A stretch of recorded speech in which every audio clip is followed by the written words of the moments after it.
A los pies del maestro, de Judy Krishnamurti.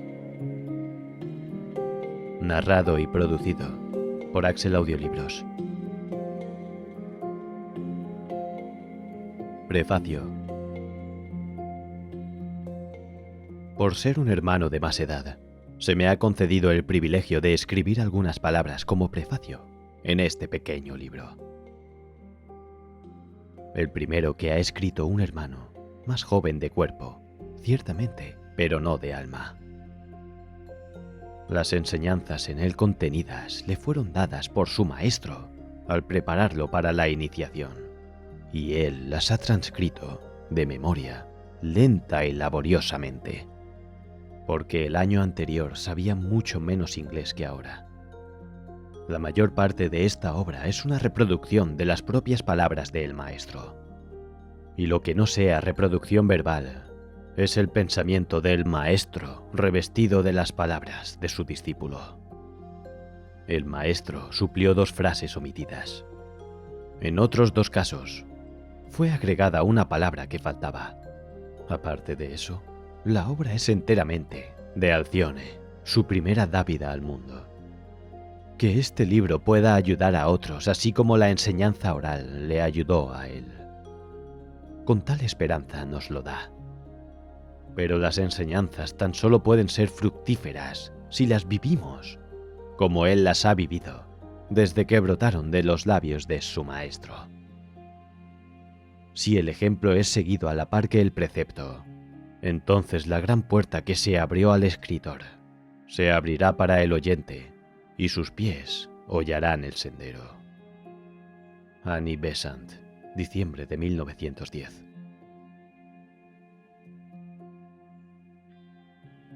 A los que investigan. De lo irreal condúceme a lo real. De las tinieblas condúceme a la luz. De la muerte condúceme a la inmortalidad. Prólogo. Estas no son palabras mías. Son las palabras del maestro, quien me enseñó.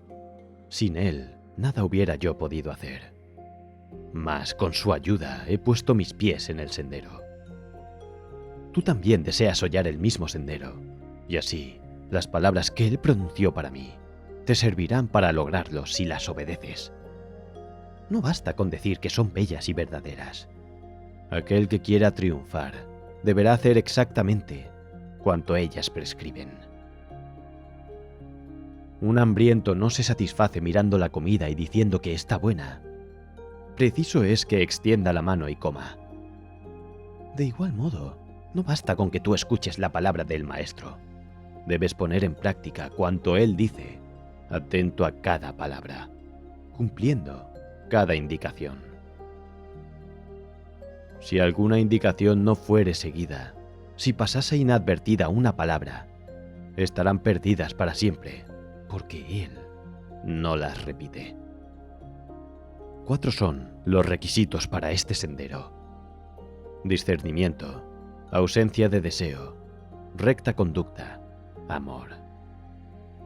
Trataré de explicarte cuanto el maestro me ha dicho acerca de cada uno. Capítulo 1. Discernimiento. El primero de estos requisitos es el discernimiento, por lo cual entendemos generalmente la facultad de distinguir entre lo real y lo irreal que conduce a los hombres a entrar en el sendero. Es esto y mucho más aún, y debe practicarse no solo al comienzo del sendero, sino a cada paso que en él se diere, cada día hasta el fin.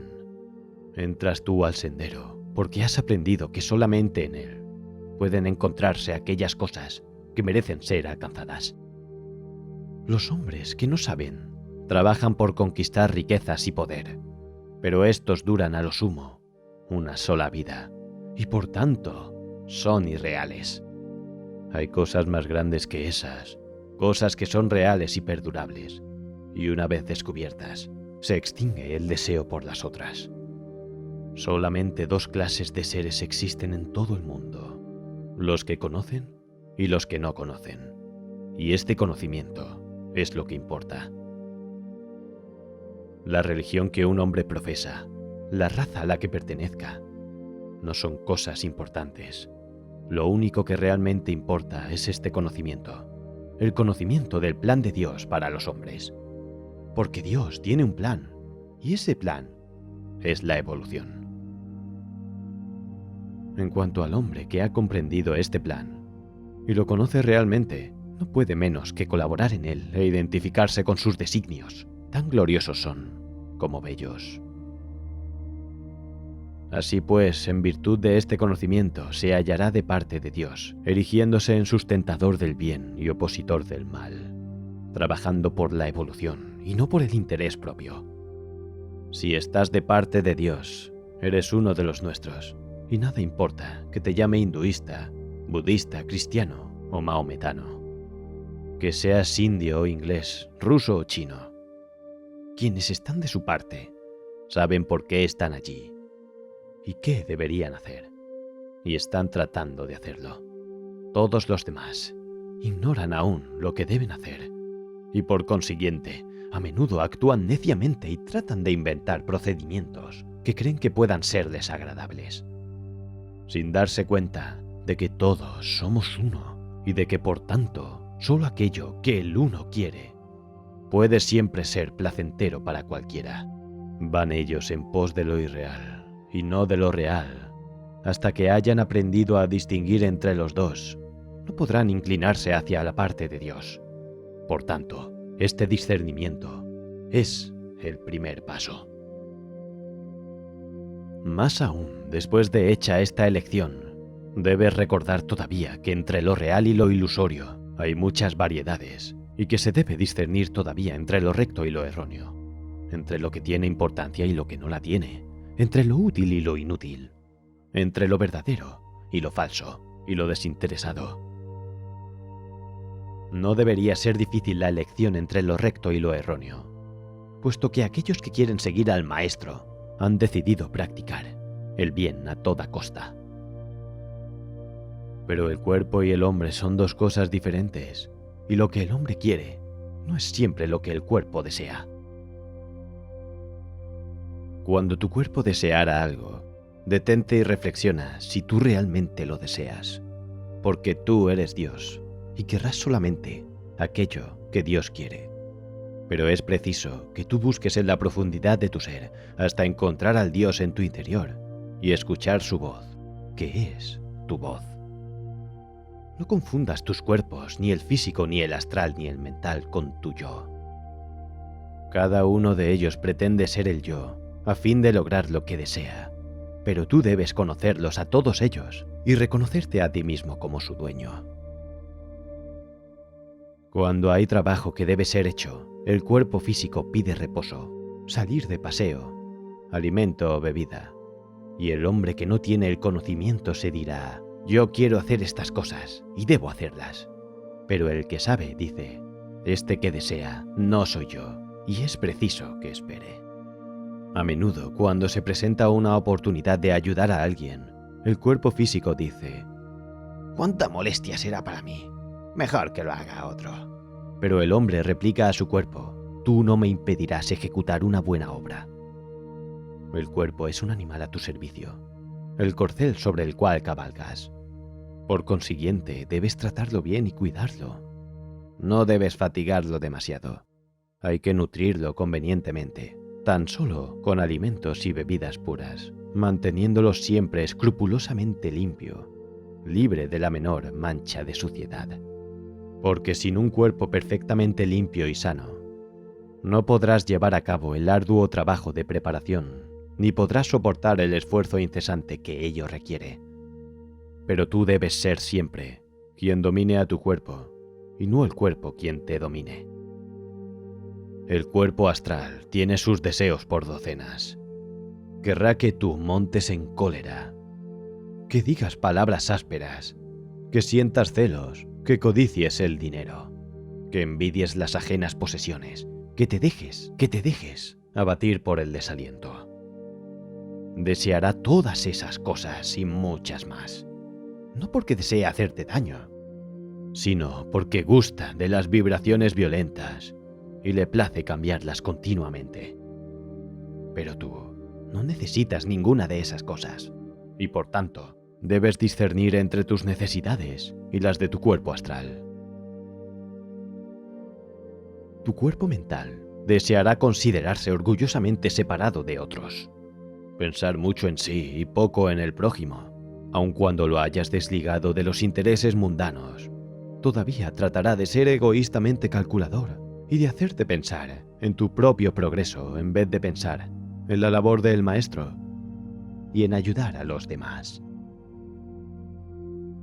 Cuando medites, tratará de hacerte pensar en las 1000 diversas cosas que él desea y no en la cosa única que tú anhelas.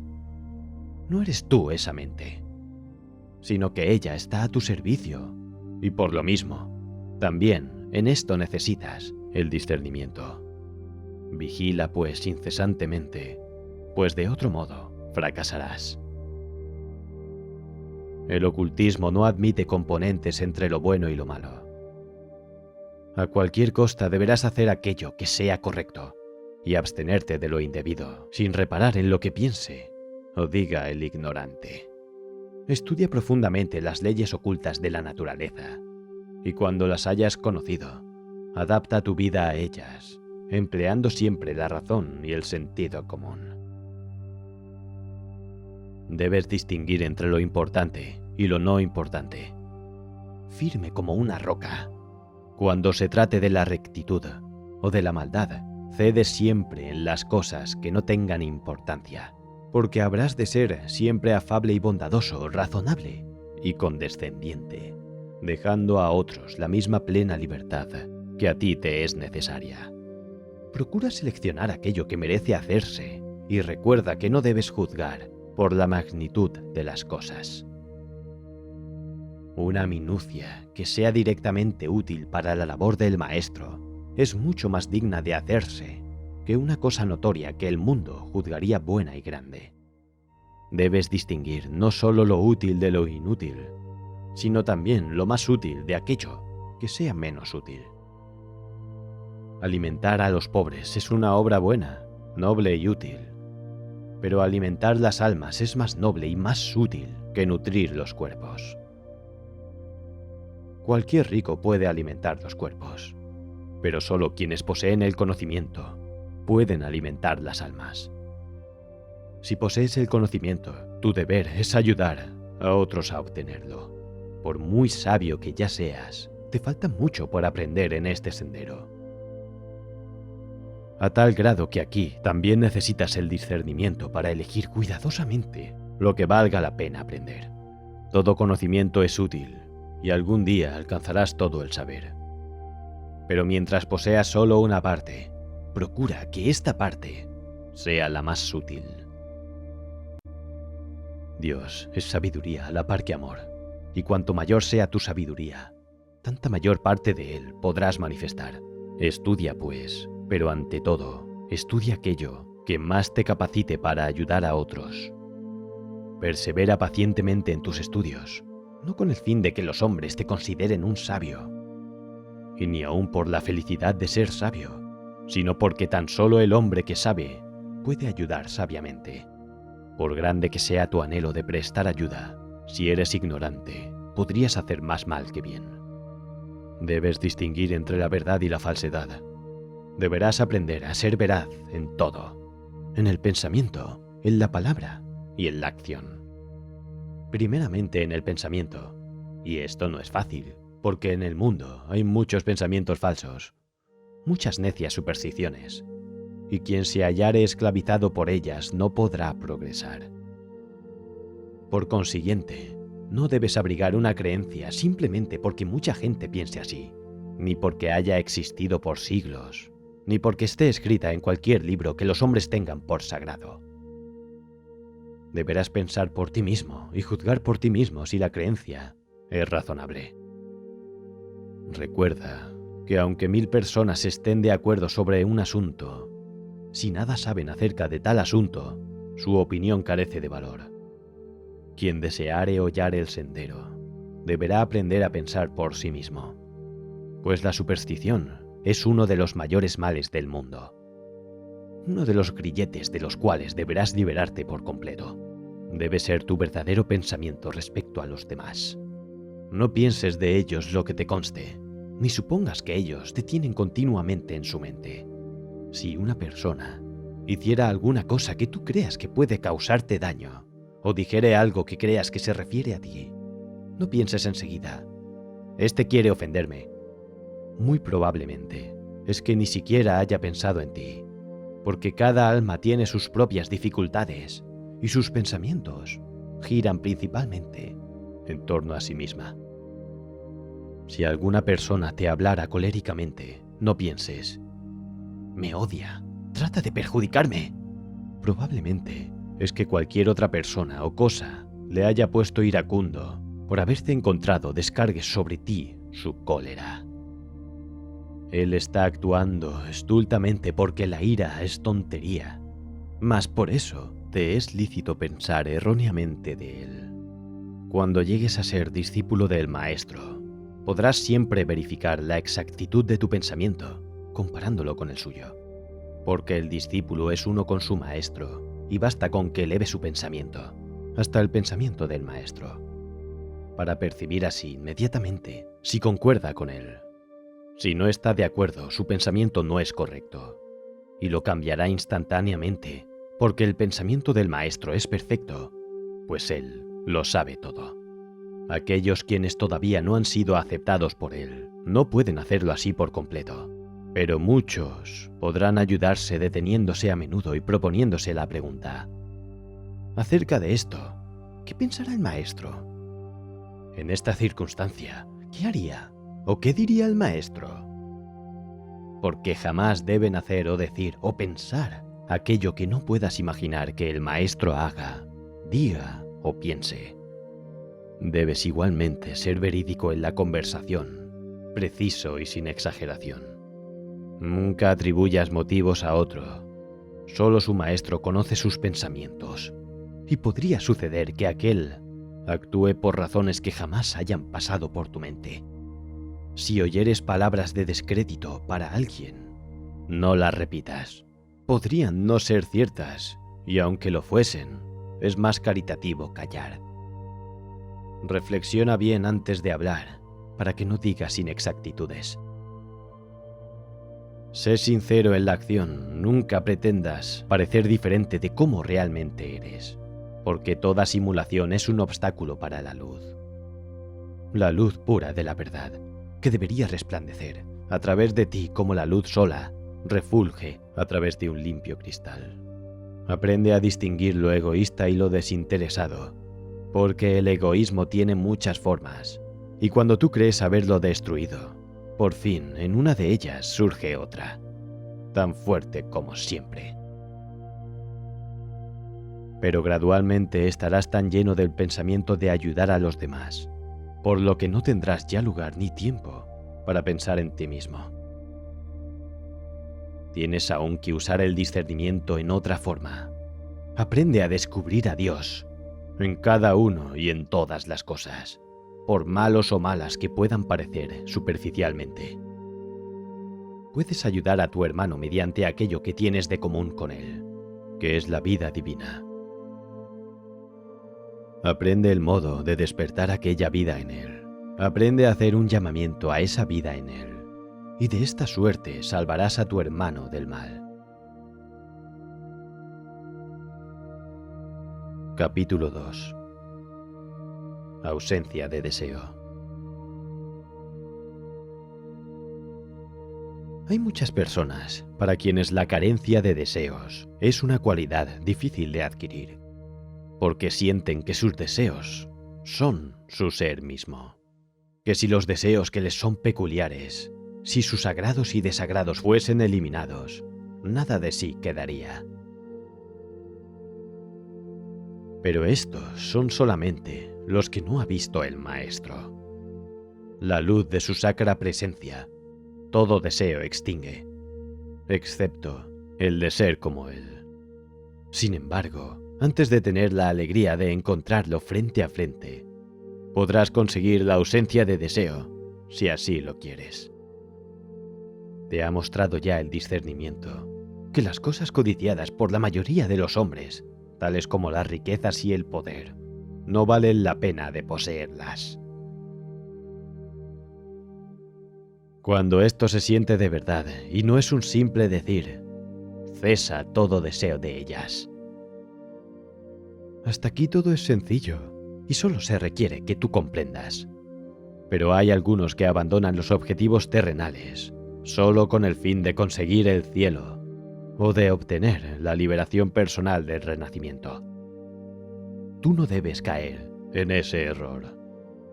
Si por completo has olvidado el yo personal, no es posible que te preocupe cuándo quedará libre ese yo, ni qué clase de cielo obtendrá. Recuerda que todo deseo egoísta encadena, por elevado que pueda ser, su objetivo, y mientras no te hayas desprendido de él, no estarás enteramente libre para dedicarte a la labor del maestro. Destruido que hayas todos los deseos relativos a la personalidad, podrás todavía quedarte el deseo de percibir el resultado de tu labor. Al prestar ayuda a alguien, querrás ver en cuánto le has ayudado, y aún quizá desearás que él o ella también lo reconozca y quede agradecido o agradecida. Pero esto todavía es deseo y también falta de confianza. Cuando hagas el esfuerzo por ayudar, debe producirse un resultado, ya sea que puedas percibirlo o no. Si conoces la ley, sabes que así debe ser. Por tanto, deberás hacer el bien por amor al bien, y no con la esperanza de recompensa. Deberás trabajar por amor al trabajo, no con la esperanza de percibir el resultado. Deberás dedicarte al servicio del mundo, porque lo amas y no porque puedes prescindir de ayudarlo. No desees poderes psíquicos. Ya vendrán cuando el maestro juzgue que es mejor para ti que los poseas. Muchos sufrimientos derivan a veces del esfuerzo por forzar su prematuro desarrollo. Quien así los poseen es a menudo alucinado por engañosos espíritus de la naturaleza, o llegan a envanecerse y piensan que no pueden equivocarse, y en todo caso, el tiempo y la energía que su adquisición requieren podrían haberse empleado en trabajar por los demás. Tales poderes vendrán en el curso de tu desarrollo. Deben, sin duda, venir si el maestro considera que te será útil su posesión anticipada. Él te dirá cómo desarrollarlos sin peligro. Hasta entonces, mejor estar sin ellos. No desees hablar. Bien está hablar poco. Mejor aún es callar del todo. A menos de que estés perfectamente seguro de que lo que vas a decir es verdadero, bueno y útil. Antes de hablar, considera atentamente si lo que vas a decir reúne aquellos 3 requisitos. Si no los tiene, guarda silencio. Bueno será que te acostumbres desde ahora a pensar cuidadosamente antes de hablar, porque una vez alcanzada la iniciación, deberás vigilar cada palabra a fin de que no se te escape lo que no debe ser revelado. Gran parte de la conversación usual es frívola e inútil, y si además cayere en la murmuración, se vuelve maligna. Acostúmbrate, pues, a escuchar antes que hablar. No des tus opiniones si no te las piden directamente. Un enunciado de las cualidades requeridas la presenta así: saber, osar, querer, callar. Y la última de estas 4 es la más difícil de todas. Otro deseo muy común, que debes reprimir severamente, es el de inmiscuirte en los asuntos de otros. Lo que otra persona haga, diga o crea es cosa que no te importa, y debes aprender a dejarla completamente a su albedrío. Los demás tienen pleno derecho a la libertad de pensamiento, de palabra y de acción, mientras no intervengan en asuntos de otro. Tú mismo reclamas el derecho de hacer cuanto creas justo, y debes conceder a otros la misma libertad. Y cuando hagan uso de ella, no tienes derecho a criticarlos. Si crees que alguien procede mal y puedes hallar la ocasión de hacerle la observación en privado, con perfecta dulzura, porque piensas así, es posible que lo convenzas, pero muchos casos hay en que esto aún resultaría una intromisión indebida. Por ningún motivo deberás tampoco ir a murmurar de ello con terceras personas, porque esto sería una acción extremadamente malvada. Si ves tratar con crueldad a un niño o un animal, es tu deber defenderlos. Si observas que alguien viola las leyes del país, deberás informar a las autoridades. Si se confía el cargo de educar a una persona, será tu deber hacerle notar con dulzura sus defectos. Exceptuando tales casos, ocúpate de tus propios asuntos y cultiva la virtud del silencio. Capítulo 3. Recta conducta. El maestro especifica así las 6 reglas de conducta que son especialmente requeridas. Dominio de sí por lo que atañe a la mente. Dominio de sí en la acción. Tolerancia. Contentamiento y alegría. Finalidad única. Y confianza. Sé que a menudo algunas de estas reglas han sido denominadas de diferentes modos, como también los nombres de las cualidades, pero en ambos casos yo he adoptado los nombres que el maestro se sirvió al explicármelas. Dominio de sí, por lo que atañe a la mente. La cualidad de ausencia de deseo demuestra que el cuerpo astral debe ser dominado, lo cual implica que deberá hacerse otro tanto con el cuerpo mental. Esto significa control del carácter para no experimentar ni cólera ni impaciencia. Control de la mente para que tu pensamiento pueda estar siempre calmado y sereno. Y mediante el cuerpo mental, control de tus nervios para que sean lo menos posible susceptibles de irritación. Esto último es difícil, porque al tratar de prepararte para el sendero, no puedes impedir que tu cuerpo se vuelva más sensitivo, al grado de que sus nervios se perturbarán fácilmente al menor ruido o choque, y que se resientan agudamente a cualquier presión, pero precisa evitarlo lo mejor que puedas. La mente tranquila implica también el valor que da ánimo para afrontar sin temor las pruebas y dificultades del sendero. Significa además la firmeza que permite soportar fácilmente las molestias de la vida cotidiana y evitar la angustia incesante por cosas sin importancia, que absorbe la mayor parte del tiempo de mucha gente. El maestro enseña que ninguna importancia tiene para el hombre lo que provenga del exterior. Tristezas, dificultades, enfermedades, pérdidas. Todas estas cosas han de ser consideradas por él como nada, y no permitirá que perturben la calma de su mente. Estos males son el resultado de acciones anteriores y cuando sobrevengan, deberás soportarlos alegremente, recordando que todo mal es transitorio y que tu deber es permanecer siempre gozoso y sereno. Tales cosas pertenecen a tus vidas pasadas, no a esta. No puedes alterarlas, por tanto, es inútil que te aflijas. Piensa más bien en lo que estás haciendo ahora y que sí puedes alterar, porque de eso dependerán los acontecimientos de tu siguiente vida. No cedas jamás a la tristeza ni a la depresión. La depresión es reprobable porque contagias a los demás y les dificultas más su vida, cosa que no tienes el derecho de hacer. Por eso, si alguna vez te invade, deséchala al punto. Aun de otra manera, deberás dominar tu pensamiento. No le permitas vagar. Aplica todo tu pensar sobre cualquier cosa que hagas para que resulte perfectamente bien hecha. No permitas ociosidad a tu mente. Antes bien, ten siempre en reserva buenos pensamientos, para que se presenten tan pronto como aquella quede libre. Emplea diariamente el poder de tu pensamiento en propósitos benéficos. Sé una fuerza a favor de la evolución. Piensa cada día en alguien de quien sepas que está afligido, o sufriendo, o necesitado de ayuda, y vuelca sobre él el caudal de tu amoroso pensamiento. Guárdate el orgullo, porque el orgullo procede tan solo de la ignorancia.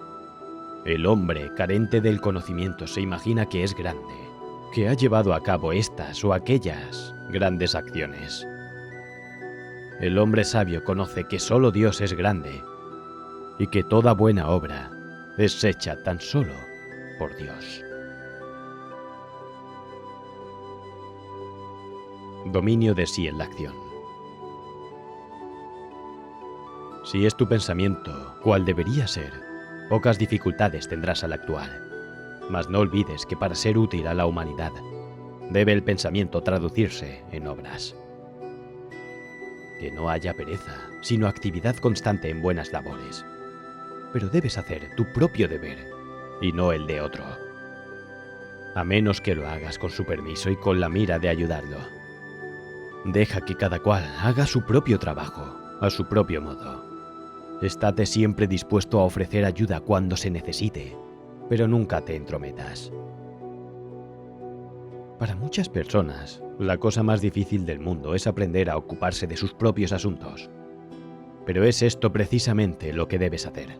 Por el hecho de que intentas emprender una labor más elevada, no te es lícito descuidar tus deberes ordinarios. Pues mientras estos no estén cumplidos, no quedarás libre para otro servicio. No te impongas nuevos deberes mundanos, pero desempeña a la perfección aquellos que ya tienes contraídos. Es decir, todos los deberes evidentes y razonables que tú mismo reconozcas, no los deberes imaginarios que otros traten de imponerte. Si has de seguir al maestro, preciso es que lleves a cabo el trabajo ordinario mejor que los demás, no peor, porque hasta eso también debe ser hecho en su nombre. Tolerancia. Debes alimentar sentimientos de perfecta tolerancia para todos y un cordial interés por las creencias religiosas de otros, tanto como el que sientes por las tuyas propias. Porque su religión, lo mismo que la tuya, sirve de sendero hacia lo supremo, y para ayudar a todos deberás comprenderlas todas. Pero a fin de lograr esta perfecta tolerancia, primeramente, deberás liberarte del fanatismo y de la superstición. Has de saber que no hay ceremonias indispensables. De lo contrario, te creerías superior en cierto modo a quienes no las practican. Pero no hay que condenar a quienes aún se aferran a las ceremonias. Deja que proceden como gusten. Solo que aquellos, a su vez, te dejarán libre a ti, que conoces la verdad. No debes tratar de hacerte volver a la fuerza, a lo que ya has dejado atrás. Sé indulgente en todo y benevolente en todas las cosas. Ahora que tus ojos se han abierto, podrán parecerte absurdas algunas de tus viejas creencias y de tus antiguas ceremonias, y quizás lo sean en realidad.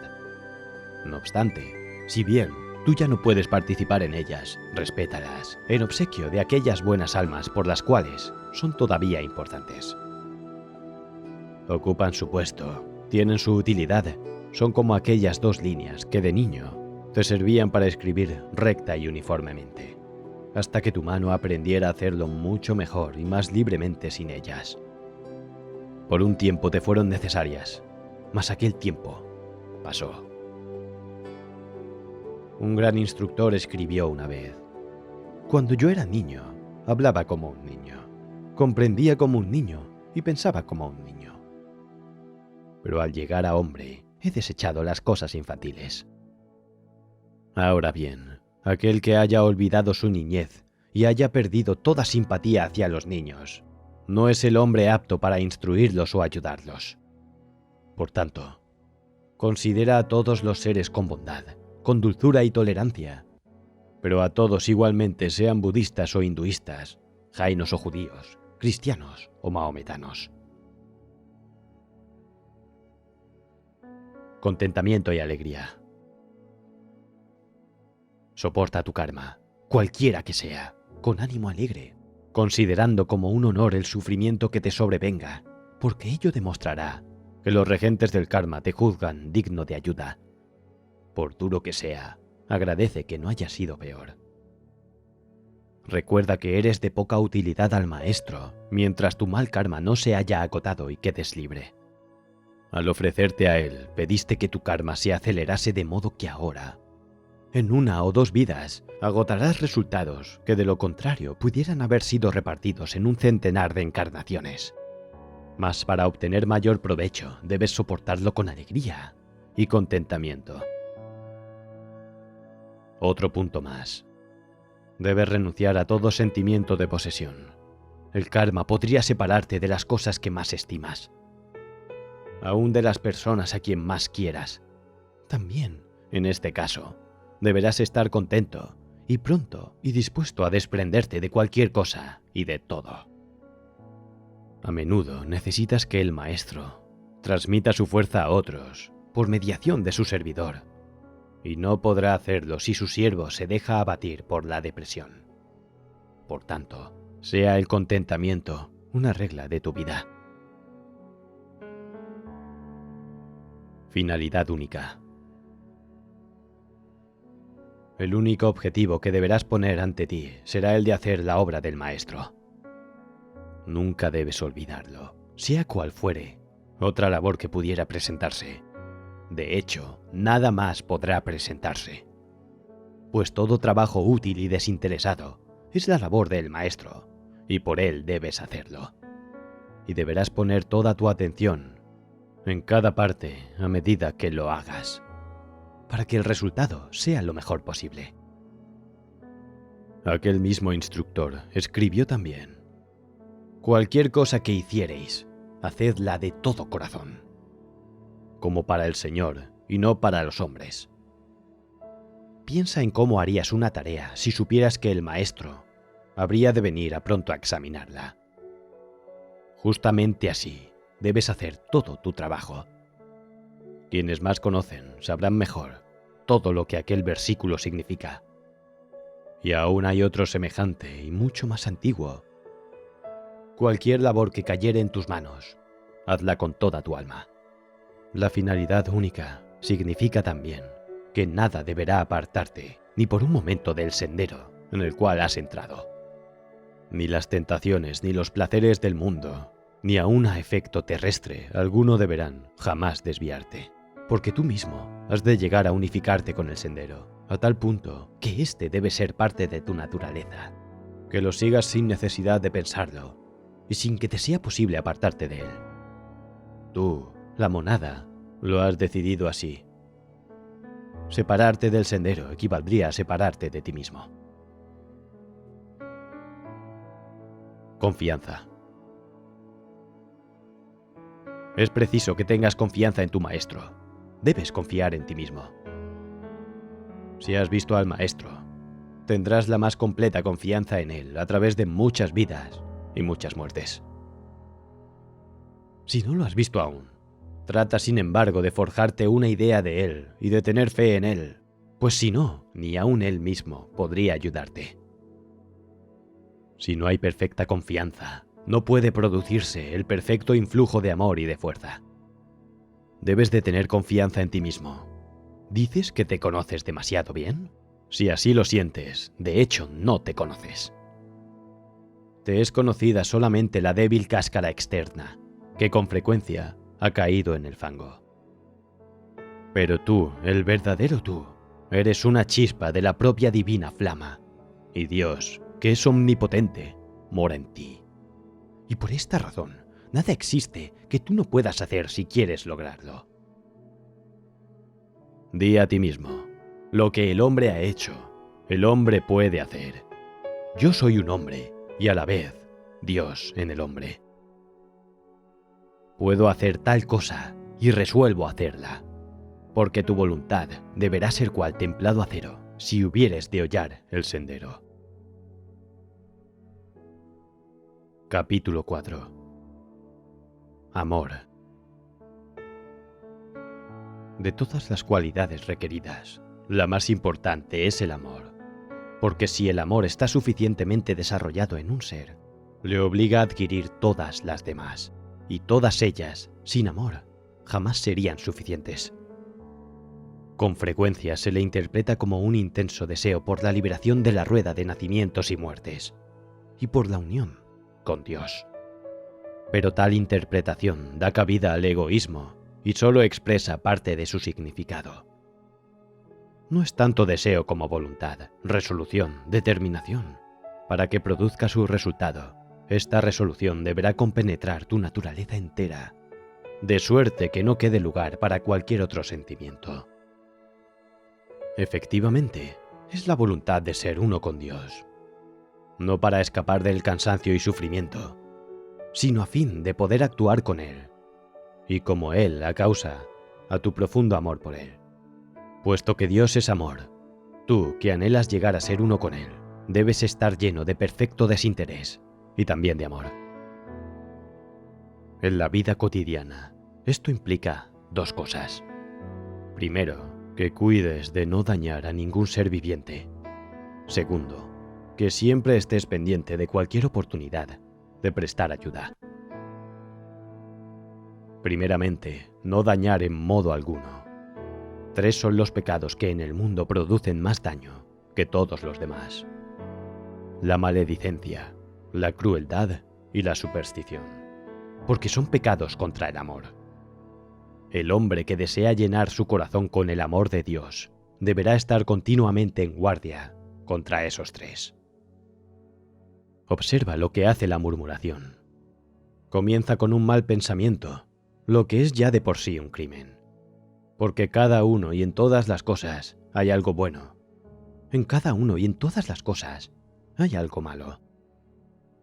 Lo uno y lo otro pueden ser reforzados con el pensamiento, y de esta manera podemos ayudar a estorbar la evolución. Podremos hacer la voluntad del logos u oponerle resistencia. Si piensas en el mal que hubiere en otros, estarás haciendo al mismo tiempo 3 cosas perniciosas. 1. Estás llenando los confines de tu medio ambiente con malos pensamientos en vez de buenos, y por tanto, estás aumentando la pesadumbre en el mundo. 2. Si en aquella persona existiere el mal en que piensas, estarás fortaleciéndolo y alimentándolo, y por lo tanto estarás empeorando a tu hermano en vez de mejorarlo. Pero generalmente el mal no se encuentra allí solamente, si lo has imaginado. Entonces tu mal pensamiento le sirve a tu hermano de tentación para mal obrar, porque si él no es aún perfecto, podrías inducirlo a que sea lo que de él piensas. 3. Llena tu propia mente de malos pensamientos en vez de buenos, y así obstruyes tu propio crecimiento, y te conviertes, para los ojos capaces de ver, en un objeto repulsivo y apenante, en vez de bello y amable.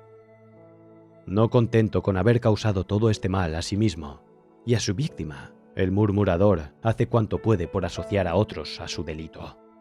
Les narra con ardor su maligna historia con la esperanza de que le crean, y a aquellos que se unen a él para acumular malos pensamientos sobre su desgraciada víctima. Y esto se repite día tras día, y es hecho no por una persona, sino por millares. ¿Comienzas ahora a comprender cuán bajo, cuán terrible es este pecado? Debes evitarlo por completo. Nunca hables mal de nadie, y rehúsa escuchar a quien se expresa mal de otro, haciéndole observar con dulzura. Quizás no sea verdad, y si lo fuere, es más caritativo no hablar de ello. Por lo que respecta a la crueldad, las hay de 2 especies: intencional e involuntaria. La crueldad intencional consiste en hacer sufrir deliberadamente a otro ser viviente. Este es el mayor de todos los pecados. Obra más bien de un demonio que de una criatura humana. Tal vez dirás que ningún hombre sería capaz de tanto, pero los hombres lo han hecho a menudo, y todavía lo hacen diariamente. Lo hicieron los inquisidores, lo hicieron muchas personas religiosas en nombre de su religión. Los vivisectores lo hacen, y para muchos maestros de escuela, eso es habitual.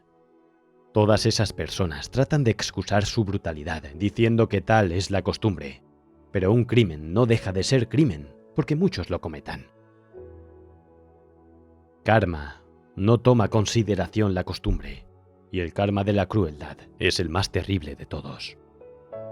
En la India, al menos puede haber excusa respecto de tales costumbres, porque el deber de no hacer sufrir es bien conocido por todos. La suerte reservada al cruel debe caer también sobre todos aquellos que intencionalmente se dedican a matar criaturas de Dios, y a eso lo llaman deporte. Bien sé que nada de esto harías tú. Por razón del amor a Dios, abiertamente protestarás en contra de ello cuando la oportunidad se presente. Pero existe una crueldad en el lenguaje, tanto como en la acción, y el hombre que dice una palabra con el intento de herir a otro es reo del mismo delito. Eso tampoco lo harás tú, pero a veces una palabra descuidada daña tanto como una maligna. Por tanto, debes estar en guardia contra la crueldad involuntaria. Esta deriva frecuentemente de una falta de reflexión.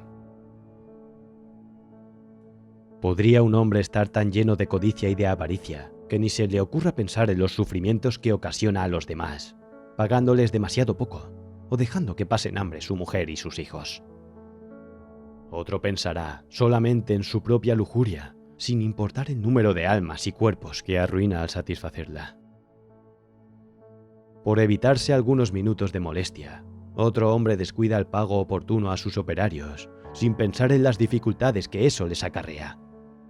Son muchos los sufrimientos causados precisamente por descuido, por el motivo de pensar en cómo una acción afectará a los demás. Pero Calma no olvida jamás, ni toma en cuenta el hecho de que los hombres olviden. Si quieres entrar en el sendero, debes reflexionar en las consecuencias de aquello que haces para no ser culpable de crueldad inconsciente. La superstición es otro mal muy poderoso y ha sido causa de muchas terribles crueldades. El hombre que es esclavo de ella desprecia a otros que son más sabios y trata de forzarlos a que procedan como él. Piensa en la horrible carnicería producida por la superstición de que los animales deberán ser sacrificados, y también por aquella superstición, más cruel aún, de que los hombres necesitan nutrirse de carne. Piensa en el tratamiento que la superstición impone a las clases despreciadas en nuestra bien amada India, y observa cómo esa mala cualidad puede alimentar despiadada crueldad en aquellos que conocen el deber de la fraternidad.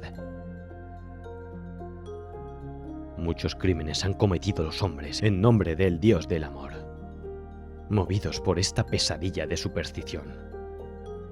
Sé, pues, muy cauto para que de ella no quede en ti ni el menor vestigio. Debes evitar estos 3 grandes crímenes, pues son fatales a todo progreso porque son pecados contra el amor. Pero no solamente debes abstenerte así del mal, también deberás ser activo en el bien obrar. A tal punto habrás de estar lleno de intenso anhelo de ser servicial, que continuamente aproveche la ocasión de ser útil a todo aquello que te rodea. No solamente a los hombres, sino también a los animales y plantas. Es preciso servir en las pequeñas circunstancias de la vida diaria para adquirir el hábito y no dejar escapar, cuando se presenten, las raras oportunidades de hacer alguna cosa grande. Porque si tú anhelas ser uno con Dios, no sea en consideración a tu provecho, sino para que logres convertirte en un canal por donde pueda fluir su amor hasta llegar a tus semejantes. Quien se halla en el sendero no existe para sí mismo, sino para los otros. Se ha olvidado de sí para poder servirles. Es como una pluma en la mano de Dios, a través de la cual pueda fluir el pensamiento divino y encontrar aquí en la tierra una expresión que sin tal intermedio no podría tener. Pero al mismo tiempo es un viviente penacho de fuego, irradiando sobre el mundo el divino amor que inunda su corazón, la sabiduría que capacita para ayudar, la voluntad que dirige a la sabiduría, el amor que inspira a la voluntad. He ahí las cualidades por adquirir: voluntad, sabiduría y amor. Son los 3 aspectos del Logos, y vosotros, los que deseáis enrolaros a su servicio, debéis manifestar estos aspectos al mundo. Quien la palabra del Maestro anhele, de sus mandatos póngase en escucha, y entre el fragor de la terrena lucha, la escondida luz, atento cele. sobre el inquieto y mundanal gentío del maestro atisbe la señal más leve, y oiga el susurro que su voz eleve, del mundo entre el rugiente griterío.